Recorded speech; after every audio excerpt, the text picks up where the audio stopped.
Good morning, KU. Thank you so much for joining us on this Tuesday morning. I'm Katie. I'm Rachel. And it is, if you woke up and stepped outside, it was so nice this morning. Yeah, it was a little windy, but it was really nice. A lot nicer than it's been in a while. Yes, it finally feels like spring, even though I guess it's technically still winter. Technically, So, I think we have about a little over a week left of official winter. And then spring starts while we're over spring break, which is just in a few days. Yes, I think it actually might storm today, so not snow, storm. So get your umbrellas and rain jackets for this afternoon. Yes. So speaking of spring break, do you have any big plans? Not big plans, but I have plans. My friends and I are going to drive to Dallas for the weekend and then stay in Fort Worth for a few days, and then we'll be back in the middle of the week. What about you? I'm actually driving 16 hours to visit my brother in Savannah, Georgia. He's like 20 minutes from the beach. Meet two of my best friends from high school. We're all driving down together. We're leaving, driving through the night, leaving Friday at 8 p.m. So Wow. It's gonna be a long drive, but they have the nation's second largest St. Patrick's Day celebration parade. So really? I'm really excited for that. Yeah. I think I'm gonna go to just Kansas City for St. Patrick's Day. They have a pretty good celebration too, I believe. There's celebrations everywhere. It's very interesting how much celebrations we do for St. Patrick's Day. So also celebrating, Rock Chalk Revue was this past weekend. The winners were Alpha Delta Pi and Sigma Kappa for their show. There's an app for that. Yes. Did you go watch it? I did. It was very enjoyable. I was in Rock Chalk 2 years ago. Oh, fun. And we did an all-girls show, kind of like AD Pi and Sigma Kappa did this year. But I think it's really cool that they won. It's probably the first all-girls show, or at least the first all-girls show in a while to win. It was the first dual sorority show ever to win, so that was really exciting. Which is very cool and very impressive. And actually, we have we have the director of the AD Pi show, and then we have one of the directors overall. He's the executive producer here today for our interview. So stick around, and we'll be right back with them. Where you go to college makes a statement about you. This place will become a part of you, your identity for life.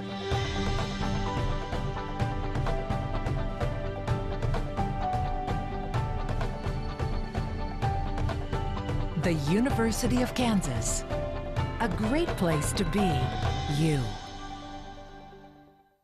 And welcome back. We have with us Austin O'Grady. He is the executive producer of Rock Chalk Revue, and Brianna Johnson, the director of Alpha Delta Pi and part of the winning show. So thank you guys so much for being here today. Thanks for having us. Austin, why don't you just talk about a little bit of the history behind Rock Chalk Revue, how it got started, and all of that.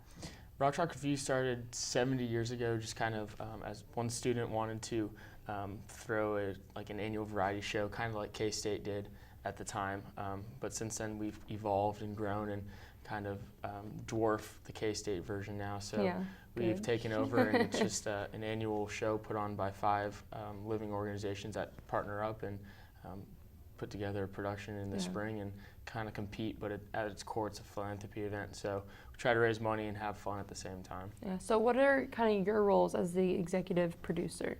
As the executive producer, it's more of the business and organization aspect of it. So coordinating with Charlie Hustle was one of our big things this year to get the t-shirts, organizing the DVD sales, and kind of everything that makes it successful from the business or numbers side of it. Okay. Everything that's not talent and music. And all the boring stuff. Right. Yeah. So Bree, you were the sole director of Alpha Delta Pi, and so most shows they have, or houses, they have 3 directors. So what was it like kind of being the only one? Was it a lot to handle? At first it was, because I have been a director before for my chapter, but I've done it with 3 people. So it was kind of an adjustment to go from having 3 people splitting the responsibilities to just having me. But we were partnered with Sigma Kappa, and they had 3 directors, and so we quickly learned how to work together and to divide everything evenly. And there was a lot of girls in my chapter and in Sigma Kappa that stepped up and helped us out a lot. So we were had a lot of participation in, so that helped. So what's kind of your role as director? Like, what is your specific job? So the directors for the chapters are basically in charge of everything that you see come to life on the stage. So we had to write an entire original script. Wow. We had to write our song lyrics. We had to choreograph all of our dances. We had to decide what the costumes were going to be like. We had to basically do everything, plan out the set, everything that you see on the stage we were in charge of. So once we came up with our idea back in September of this past year, we just worked up until now to get it all together. So that's what I had to do. Wow, it's a lot. Great job to you for being the only one to do that for your chapter. Congratulations. It's a big deal, honestly. Thank you. So how much preparation do you guys on the other side have to do leading up to it? We do a pretty large amount of preparation. We start in about a month in April, kind of organizing next year's ad board, and they start with the serenades, which decides the partners for next fall before they do the oral interviews and who decides who gets in and who gets out. So we don't have a lot of work to do during the summer, and it's not very time intensive right now, but as the year progresses, it definitely builds up and kind of comes to a head during show week, and that's when all hands are on deck and everyone's at the lead center from 4:30 to 11:30 for a week. That's two of my roommates were in it, and I didn't see them for months, and I was so sad, but now they're back with me. But they're so happy and excited. So how many hours like per week on like average do you think both of you, I guess, put into it? For us, coming back from winter break, we started rehearsals the day classes started. And we had an hour practice every night during the week and then an hour and a half on both days of the weekend. And we practiced every single day until the show. And then like Austin said, show week, it was 4:30 to 11:30 at the Lead Center. So per week, we put in probably 9 hours of rehearsals, and then as a director, and even the cast members too, but especially directors, we put in on top of that probably an additional hour at least a day, just doing other stuff that had to be done. The week right before the Lead Center rehearsal started, we had to build our set, and we had to finalize all our costumes. So that was a lot of all-nighters spent that day. So I couldn't even tell you honestly how many hours, because it was a lot. But it was worth it, definitely in the end. But it was a lot. What about you, Austin? How much did you guys do like leading up to it? In the fall, it's probably like a 4 or 5 hour class time commitment, but then the spring it was 7 to 9 hours probably, and then during the show week, we were there every waking hour doing rock chalk stuff in some fashion. So it was quite a time commitment towards the end, but there's different levels of commitment and different positions within ad board. So some people are involved more than others, and the directors are probably involved the most as far as the show is concerned and the production aspect. Yeah. So how did this year, do you know how this year's Rock Chalk like stacks up against past years? Like, was it more successful, like about even, or? Well, it's definitely as successful because we had 5 great shows and a winner, and which is always kind of the main part of it. But as far as financially and donations and money received, we're looking at about $80,000 or $85,000 raised this year. And where does it all go again? This year it's going to Habitat for Humanity, specifically like the House at Hawks Built Division, which is one of the student-run organizations here, but they kind of have to go through their parent organization, which is Habitat of Lawrence. So they're going to be receiving half of that total, hopefully this spring, and then the other half goes to the KU Endowment Dreammaker Fund, which is a fund that Rock Chalk Revue started, and it awards scholarships to students who have kind of come across tough times and just need a little helping hand and some money to help get them through that rough patch. Wow, that's great. So thank you guys both so much for being here. Do you guys have any big spring break plans? I'm actually going with a few girls in my chapter to Myrtle Beach. Oh, fun. So I plan on doing nothing productive Just laying for on a the few beach. days. That's what my plans as well. Yes. Yes, I can't wait. Yeah. What about you?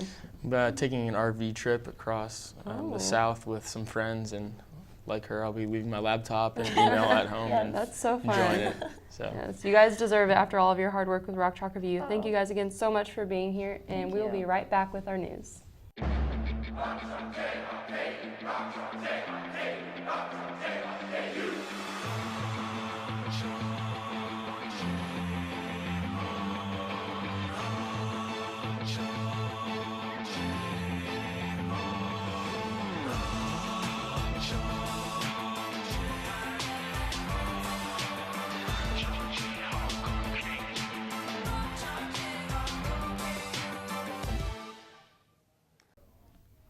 Welcome back. I'm Grace Ruane. And I'm Abby Johnson, and this is your Tuesday Good Morning KU News Update. A shooting overnight in Kansas City, Kansas resulted in the deaths of 4 men in their 30s. Police responded to a call in the 3000 block of South 36th Street and found 3 men dead and 1 man injured. The injured man died after being transported to a hospital. 36-year-old Pablo Serrano has been named as a person of interest.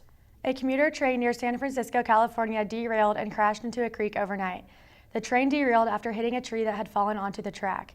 14 out of 214 passengers were injured in the crash. None of the injuries are life-threatening.